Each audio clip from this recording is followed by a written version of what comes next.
SBC Media. Brazil, a global economic powerhouse, deeply passionate about sports, and now home to one of the hottest markets in gaming. And we're giving it the full SBC treatment. Join industry leaders, market experts, and all the major players in the country for 3 days of content, exhibition, and epic networking at the first ever SBC Summit Rio. SBC Leaders connects the gambling industry's top-tier operators and associations to share the best ideas, collaborate on solving the biggest issues, and push innovation throughout the betting and gaming industry. If you're an operator and want to join the discussion, visit sbcleaders.com for more information. There's been a rollercoaster journey for sports betting in Brazil. In May, the Brazilian government launched a provisional measure for sports betting, which was adopted by the country's president, Luiz da Silva. This provisional measure was signed into law by da Silva in July. As a result, Brazil's 2018 sports betting measures were passed into law. However, the signing of the provisional measure was not well received by all in the gaming industry, and this was particularly due to the high tax rate on gross gaming revenue and restrictions on marketing. So following on from that, a new bill, Bill 3626/2023, was later introduced, which amended the provisional measure. The main difference in this bill was the inclusion of online casino in the bill text. Again, however, before it was amended itself, Bill 3626 kept the controversial 18% tax rate. And that was a very brief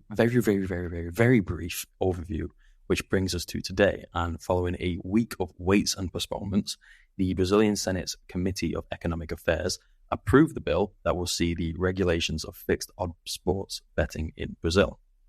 And this will be the topic for today's episode of iGaming Daily, sponsored by SBC Summit Rio, a very fitting sponsor, where I am joined by SBC Noticias Brazil's journalist, Isadora Macanchi. How are you doing today? Are you okay? I've not seen you for about 2 weeks, I think, mainly due to my annual leave. Yes, it's been quite a long time, to be honest. I'm doing very well, James. How are you? How was your holidays? It was good. I ended up playing golf. Oh, wow, really? Yeah. So I had a child my partner had a child. I did a little work there. But my partner had a child about 11 months ago. And then for some reason, it's just like instant dad mode that anyone who has a child must play golf. Okay, so that's a thing. Apparently so. I ended up having a golf club in my bag somehow. I don't remember buying it. So I ended up playing golf, chilled out, spent time with my son. It was nice. It was chill. And that's good. But as the saying goes, it's always good to be back at work and on the podcast. Yes. So, and today's topic is actually a really interesting one. It's one we've kind of, again, me and you, Isadora, have been waiting for this all week, really. We were meant to record this, I believe it was Tuesday for yesterday's podcast, but the postponement happened, so we're now here today. And we finally got it. And I think let's just dive into it, because there's quite a bit to get into, and it was bigger than I thought it would be. Yes, definitely. So kind of according to the text of the rapporteur, I believe that's how you pronounce it. I think we've had so many debates of how you pronounce that. I have no idea. If you don't know, James, I don't. We'll go rapporteur, the Senator Angelo Coronel. Companies in the sector will now pay 12% tax on revenue obtained from games. Now, this was originally 18%, so it's been reduced. That 18% was approved by the Chamber of Depu-ties, and we've also witnessed an extension to the grant period, which was originally 3 years, and it's now 5 years. And in addition, online casino and other virtual products are still on the table after there's been a few attempts to remove it. That seems to have failed. So it's good from me, from a casino point of view. My casino background, I like that that's still on the table. But I think let's look at one of the big takeaways, and that is the tax on revenue obtained from games being reduced. Again, it's now 12%, still has to be voted on, which I think is the 28th of November. Why has there been this, on the face of it, quite a big drop in rates? Why was the higher tax initially implemented? And what impacts would this have now on the appeal of the Brazilian market for operators coming in to the region? I think it's a great reduction, actually. 18%, like we mentioned several times during our podcast episodes. It was too much. It was really, really high. And it's not just like a view from us, it was a view from the market. The stakeholders were very vocal about it. They mentioned a couple of times in official reports and in their social media and during interviews and podcasts that 18% was too much because the government wasn't considering the other taxes we have to pay as a company. So you have, apart from the GGR, you have the PIS, COFINS, and the INSS. And so you have so many different taxes that you have to pay to the government that if there was only 18%, it would be fine. But it wasn't. It was 18% on top of all these taxes. So I think they decided to hear what the community had to say. And that's a very good step, actually. It's really good that they decided to reduce, especially to be able to have the players, the Brazilian players in game, because we have so many new sports betting sites operating from Brazilian companies and not from international companies that they could be affected. So it's good. Now everyone can join, like national, international companies. Mm-hmm. We've also witnessed another tax reduction, but this time it's from the consumer end, which is a good thing, because initially it was the winnings on players was taxed at 30%, which is astronomical to me. I think that's way too big. That's been reduced now to 15%, so it's been slashed in half. So a winner for it's a win for the consumer. But again, why such a big reduction on this? Because 30% cut for the government could go to any other places. It's great for a government point of view, I suppose. But why a big reduction for the consumer? Well, Angelo Coronel, if I'm not mistaken, the rapporteur, I hope I'm saying that right. Angelo Coronel, if I'm not mistaken, mentioned a couple of weeks ago that they calculated wrong in the Chamber of Depu-ties calculated wrong the tax on winnings. So they decided to reduce. To be honest, that's quite reassuring, isn't it? Right? You calculated it wrong by 15%. Right. Yes, exactly. So I think it's just a story to be told, but I believe that the main thing here, like the main reason why they decided to cut in half the tax on players' winnings was because they saw, I believe, the potential a potential situation of not declaring how much they were earning or betting in offshore companies. If you have like a very high tax, that's what was going to happen. So I believe that they decided to maybe minimize the losses, to reduce collateral damage, and decided to cut half because the community wasn't happy at all. I'm not even saying on the operator side, but the player side. I could see a major movement in social media, especially with sports traders and consumers, that 30% was too much and they weren't going to bet in Brazil. So, and we know there's VPN, there's offshore companies. So for sure, if they decide to bet overseas, they would. And they will still will, even if it's 15%. But now I think the chances are a bit lower. Yeah, and that's always one of the challenges when you launch in a regulated market, a legalized market, is you have to combat what people have already been used to, what the consumers have already been used to. They've probably been used to betting on offshore accounts in the black market, so to say. And I think, again, I would always go back to how Ontario launched their market. One of their big challenges was kind of the grey black market areas and converting those over to legalized, regulated markets. And they successfully did that. And they did it by listening to the end user and what they wanted and looking at how the markets work and what worked for them for a consumer benefit. So I'm happy to see reductions kind of across the board in terms of tax. I think it's a great thing for the end user. I think it's a good thing for the Brazilian market. It'll create a healthier market. But let's break down these revenues, these taxes, and where they're going to go.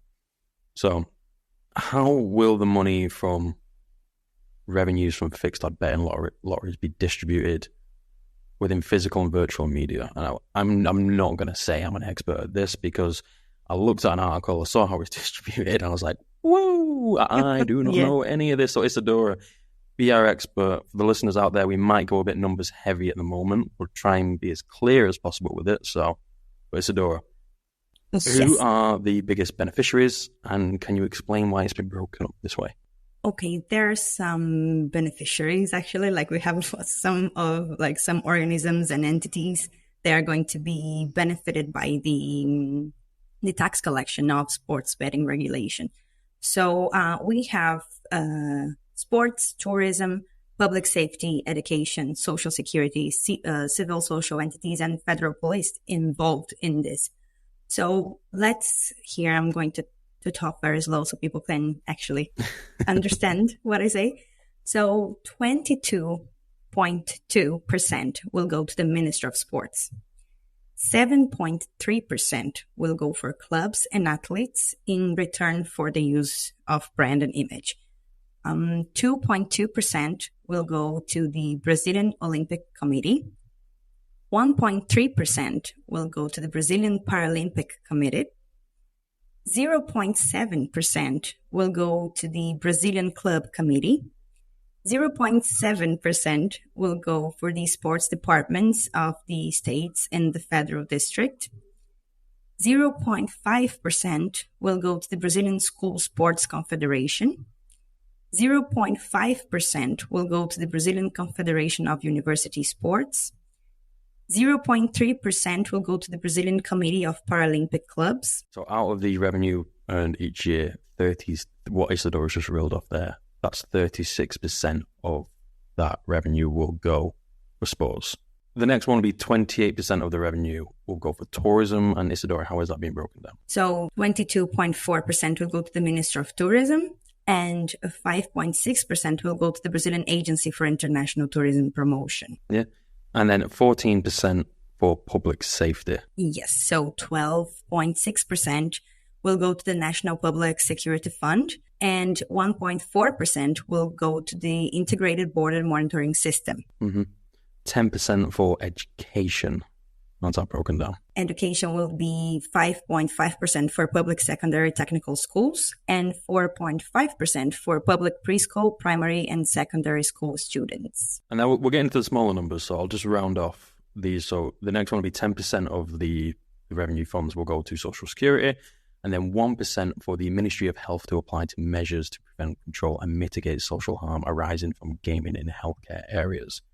You have further micro percentages, which I don't think we need to get into too much. And just for the listeners out, we don't want to throw too many numbers your way, but that's kind of a breakdown of how these will be split. What I do want to mention though, because we're going to talk about advertising later, advertising within the Brazilian market and how that's gonna work. And from my understanding is it's quite vague at the moment, but we do know that advertising that presents the bet as socially attractive, or that contains statements from well-known personalities that suggest that the game contributes to a social or personal success, is prohibited. Now, I'm going to ask you if this is a good or bad idea, because we've talked about this before in previous podcasts, and I know of two iconic Brazilian footballers, past and present, who are already ambassadors for gambling brands. And if we actually go back to how the sports section was broken down, 7.3% of the revenue goes to clubs and athletes in return for the use of brand and image. How do those two correlate together? Because on one end, you're probably saying you can't really use big sports stars to promote a social element to betting, yet they're giving them a percentage of these funds for the use of their brand and image. So I want to know how advertising is working, because in my head, those two contradict each other? Well, I see this as it's a problem for them as well, because as much as they want to regulate advertising, they don't want celebrities and public figures engaging in advertising for sports betting. I believe what they will do is, it's quite controversial, you're right, especially because if they decide to ban 100% public figures from promoting gambling, this probably will be affected, because they will probably only authorize the clubs to be sponsored by sports betting sites, and not individuals and not players individually. So it's a bit of weird, because here in Brazil we see football clubs being sponsored by one sports betting operator, and then one of the players of the same club is being sponsored by another sports betting site. So it's a bit chaotic, actually, when you see this. So we have to wait what they're gonna do in the Senate right now regarding this. We see so many parliamentarians trying to ban this, trying to avoid advertising in general or public figures from promoting gambling. So it's something that will have to change if they decide to prohibit 100%. So, like I mentioned in the other podcast with Fair, in Brazil is a matter of wait and see. We just have to wait and see what's going to happen, because it has to go through so many people before final approval that it's hard to predict what they're going to do. But it's controversial. It is. Mm-hmm. That seems to be the narrative of this Brazilian process: is wait and see, see. We just have to wait and see. I'm sick of waiting and seeing now. I want a result. Come on, it's been so give many me a years. Christmas present. Yes, but I must say that I'm really impressed by how fast we're doing things. I didn't, when Lula signed the provisional measure back in June, I didn't see this happening so fast, like how everything changed and went so fast. So I'm really positive. Yeah, I think I remember I asked the question on one of the first podcasts that we did about Brazil. Must have been in June or July. And I said, can we expect a Christmas present from Lula? And I think yourself, Fernando, and Lucia Marino were just like, not a chance. Not a chance. Not a chance at all. This is a 2024 thing at best. And on the face of it now is we could actually have something signed, sealed, and delivered before the year's out, sorry, not the new year, and have something in place or an idea or an avenue for 2024. Yeah, I believe that too. We'll talk about what's next in a minute. I just want to touch on two other things.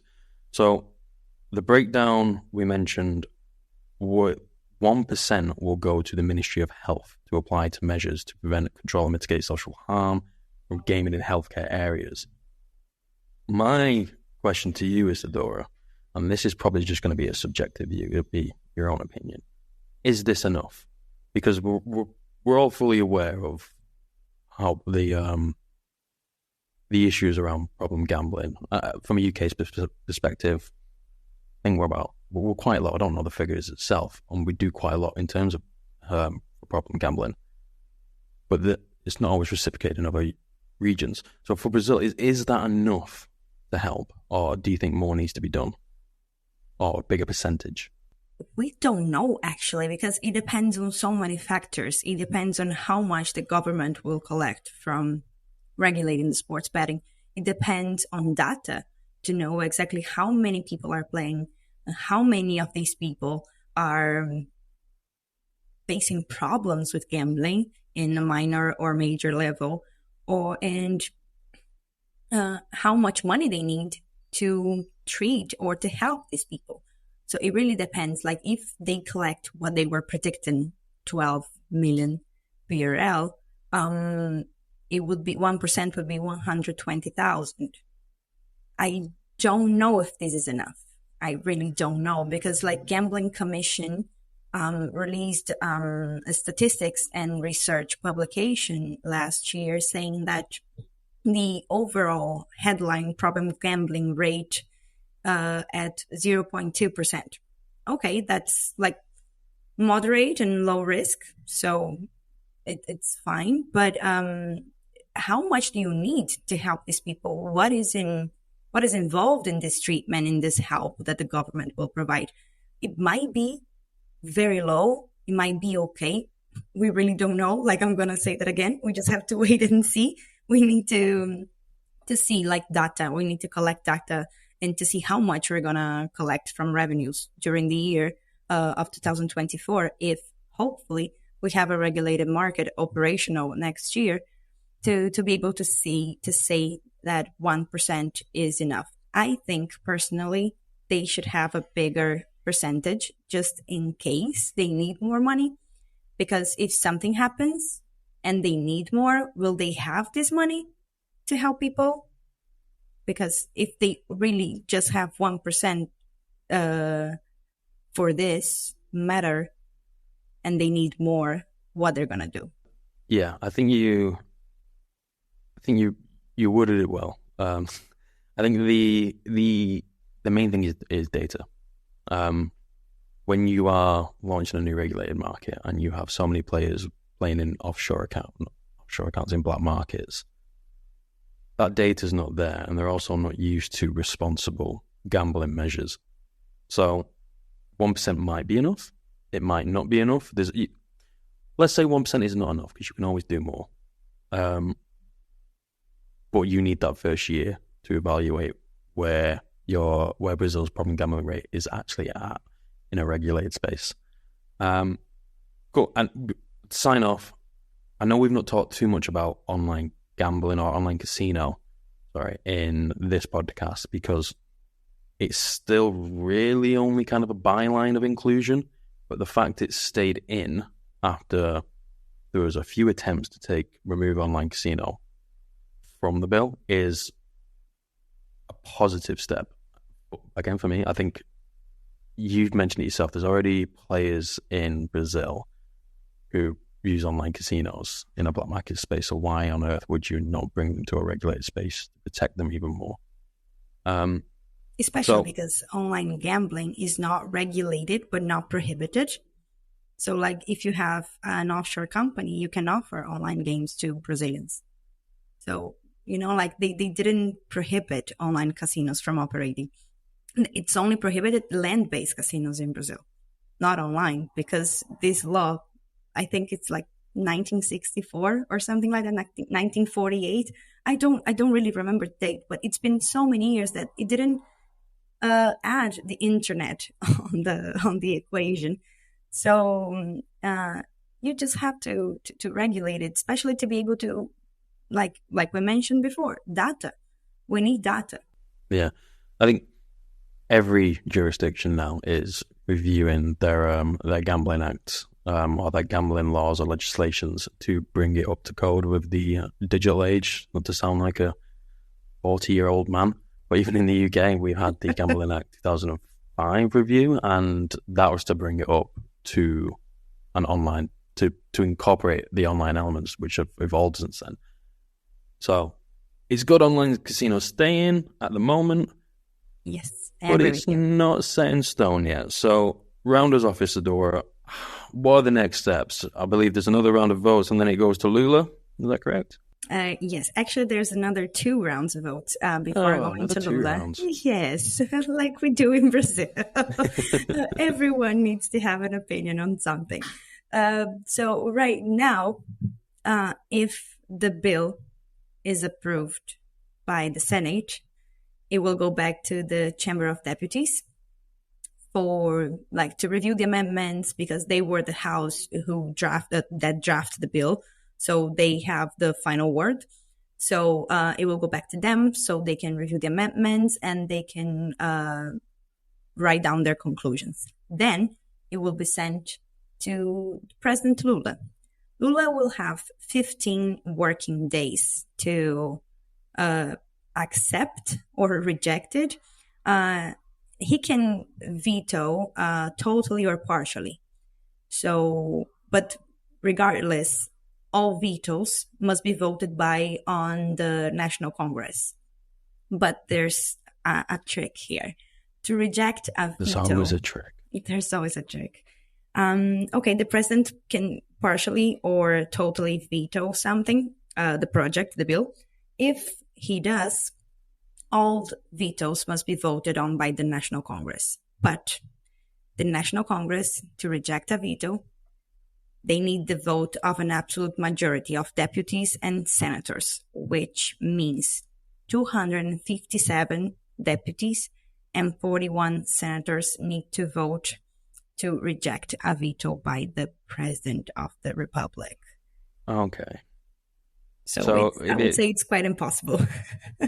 So once it's signed, sealed, and delivered by the Deputy of Chambers, it goes to Lula. If he vetoes it, he'll need the best odds in the world. Yes, to reject a veto. To win this, yeah. Yeah. Okay. Well, that's a positive spin, I suppose. Less steps than before.